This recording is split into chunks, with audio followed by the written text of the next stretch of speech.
तू करेगा मैं Hello and welcome to the Football Parliament podcast, your one stop destination for your football debates, opinions, and discussions. We are only a few hours away from the beginning of the 2021-22 Premier League season.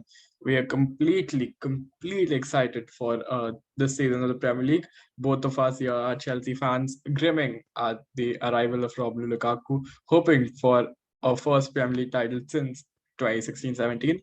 Anyway, sticking to today's topic, it's going to be a complete full package of Premier League prediction for you. As you can see on your screens, we are firstly going to predict the top scorer, the Golden Boot Award at the end of the season, the Playmaker Award, which is the most number of assists, the underachievers of the season, the overachievers of the season, one surprise package of the season, and finally, last but not the least, the top six in order. Who will be our predicted winners? Watch the video till the end to find out. And for more top quality football content, make sure to hit the subscribe button. Let's start with the top scorer of the season. Chirag, what is your prediction? Who will win the Golden Boot?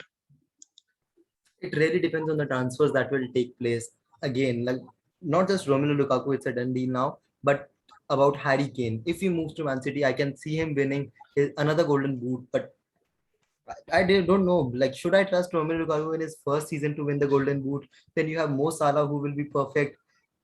But with my Chelsea bias, I'll go with Romelu Lukaku. I think he will be the top scorer.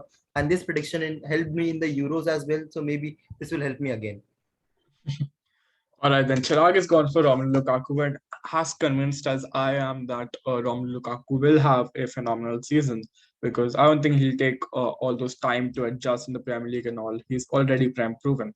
But I'm not going to go for Lukaku. I'm actually going to go for keeping my bias aside. I'm going to go for a transfer which has not yet happened. But if it happens, I firstly see this happening. And if it happens, there's no doubt in my mind that Harry Kane will go on to win the top scorer award for a second season in a row.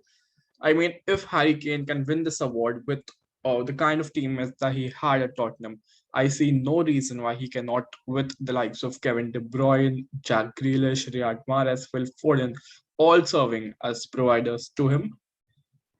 Right then, we move on to the Palash, second one. Palash, Yeah. just trust me. If Harry Kane moves to Man City, he's not winning the Golden Boot. Let's see. To our viewers, we're also going to review this thing at the end of the season. So I'm probably going to be the one or both of us are going to review this. And now Chirag has just said that Harry Kane won't do well at Man City. So we will. No, I did not say he won't do well at Man City. I said he won't be the top scorer of the Premier League at Man City. Okay, we shall see in 11 months or 10 months' time. Moving to the second one, which is the Playmaker Award or the award for the most number of assists. Chirag, who do you think will win this Playmaker Award? This will be interesting according to me, but I'll go for Bruno Fernandes. Not Kevin De Oh, Bruyne. I'm going for Bruno Fernandes. I feel that Manchester United now have that goal scoring spree in them. They have Rashford, they have Sancho, they have Cavani who can score, they have Greenwood who can score. So I feel that maybe this is the season where Bruno Fernandes gets his assist tally up and surpasses Kevin De Bruyne. right. Bruno Fernandes is Chirag's prediction. I want to agree with Bruno Fernandes. I personally think that Bruno will definitely be a part of the top two, top three. But I'm still gonna go for Kevin De Bruyne. Yeah, I'm gonna go with De Bruyne. He's gonna play in a much improved attack. He's gonna play with a much improved striker, most likely if Higgins does sign for City. He is a proven playmaker. He's already won this award on multiple occasions. He also holds the joint record for the most number of assists in one single Premier League season. So, yes, I'm gonna stick with the very obvious choice over here in Bruno Fernandes. Next up is the underachievers of the season. Chirag, your pick for the underachievers of the season. See, I don't know. I'll contradict my own point, my previous point where I said Manchester United will score goals. But trust me, Manchester United will not live up to the hype that they have been that has been created by the Twitter fan base. I'll say not by the club solely. Sancho and Varane obviously adds up. They will increase the quality, but trust me, they won't finish over the likes of Liverpool, Man City, and Chelsea. Maybe they'll struggle for a top four position as well. So I'm going for Manchester United to be the underachievers this season. Very, very bold prediction because many do believe the Manchester United are title contenders, and Chirag has exactly targeted those very people over here and said that top four race is what Man United fans should be looking at. For underachievers of the season, I'm gonna go for Liverpool. To be very honest, the reason why I'm going for Liverpool is I've seen more than 3 to 4 people now. I'm not talking about people like any random person on Twitter. Proper, I think I saw it on Who Score, and I saw it also on Football Joe or Statman Dave. I can't exactly remember, but I saw 3 or 4 people of that caliber who've predicted Liverpool to finish second ahead of Chelsea behind Manchester City. I do not agree with this at all. Yes, they've signed Ibrahim Konate. Okay, but he's still a very young defender. He's coming from Bundesliga, which is not as good defensively. He will take time to adjust. Virgil van Dijk, there are there are doctors who claim that for an injury, I'm not a specialist over here, but it's just something that I've read that for an injury, for a player to get back to his best, he requires as much time on the field as much he spent off the field recovering from the injury. But it is goes without any doubt that Virgil van Dijk won't be at his best immediately as he recovers from his injury from the start of the season. They haven't made midfield signings. They've lost Genie Wijnaldum. They are in complex contract talks with the captain Jordan Henderson. And I really expected them to improve on the front line as well.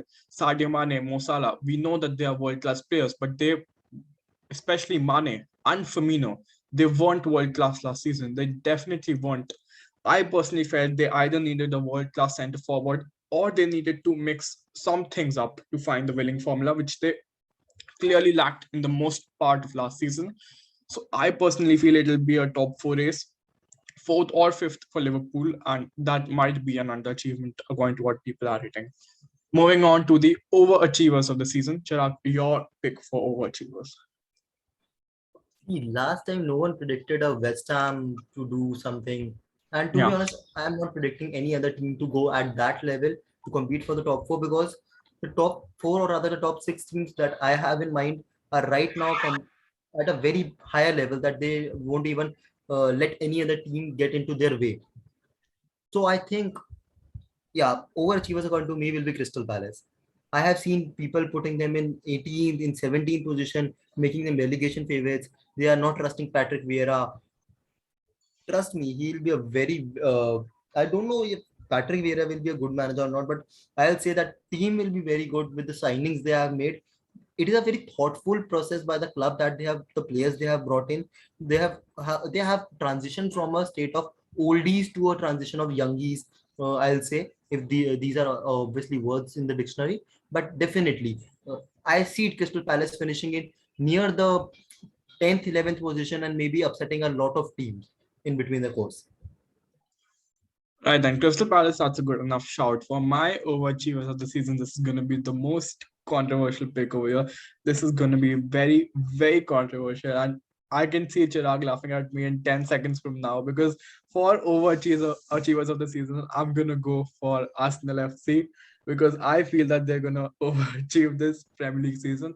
They've made a okay, I'll rephrase that. They've signed a brilliant, brilliant center back in Ben White. I haven't said that they've made a brilliant signing because the fee is overhyped, but don't let that distract you from the fact that he is a great, great defender. I've been a big fan of Ben White from day one, from his time at Leeds, Brighton, the versatility he brings, the ball composure he brings.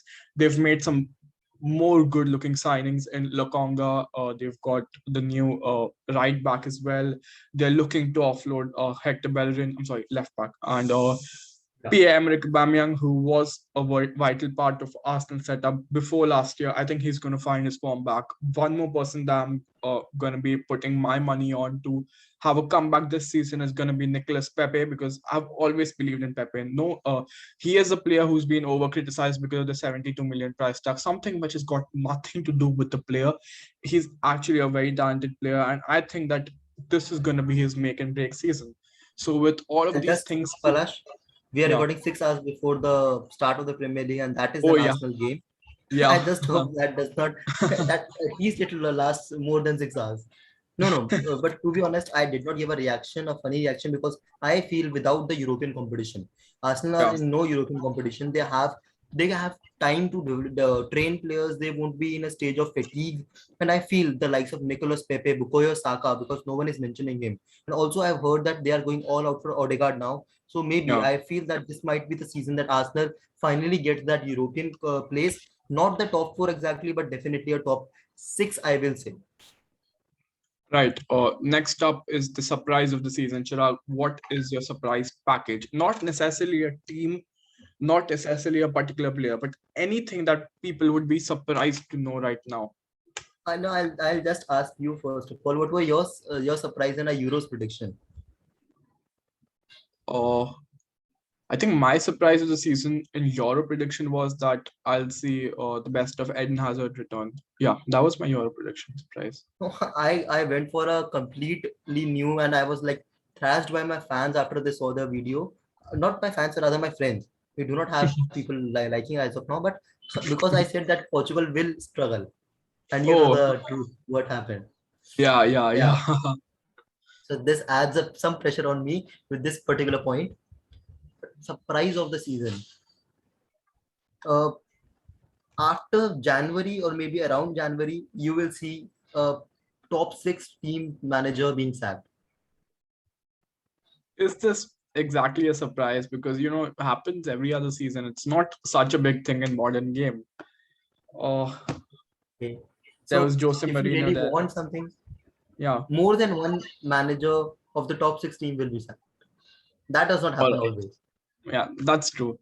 So Chirag has said that more than one of the top six managers will be sacked. For myself, I'm gonna go with.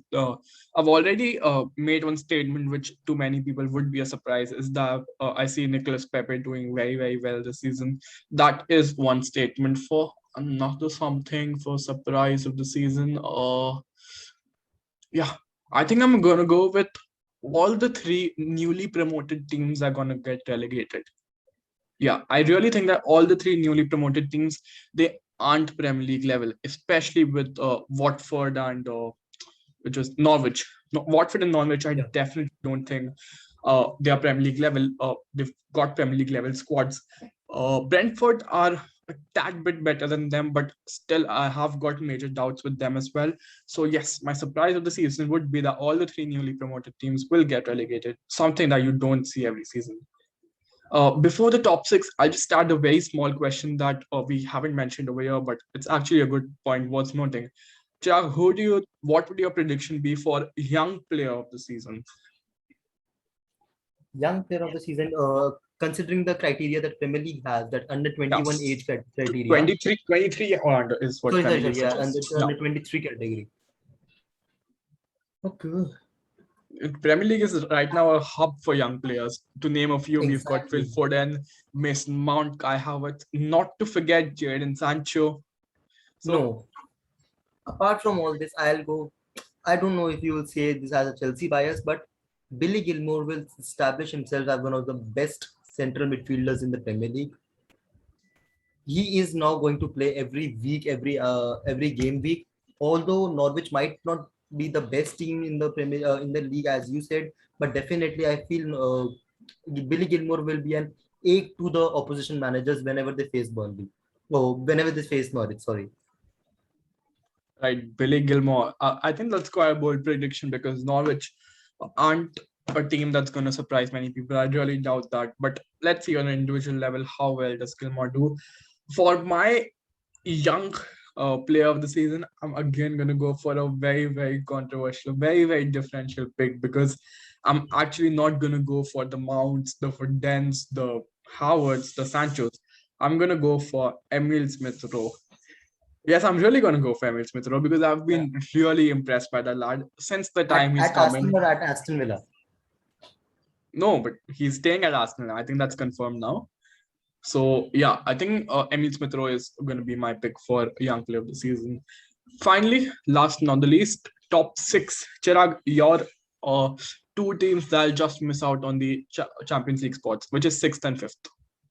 No, I'll just for our viewers, what we can do is me and Palash will put in our own top 20, like the whole Premier League prediction in the description below. But what we want in return is you guys also put in your predictions in the comment sections and maybe compete with us.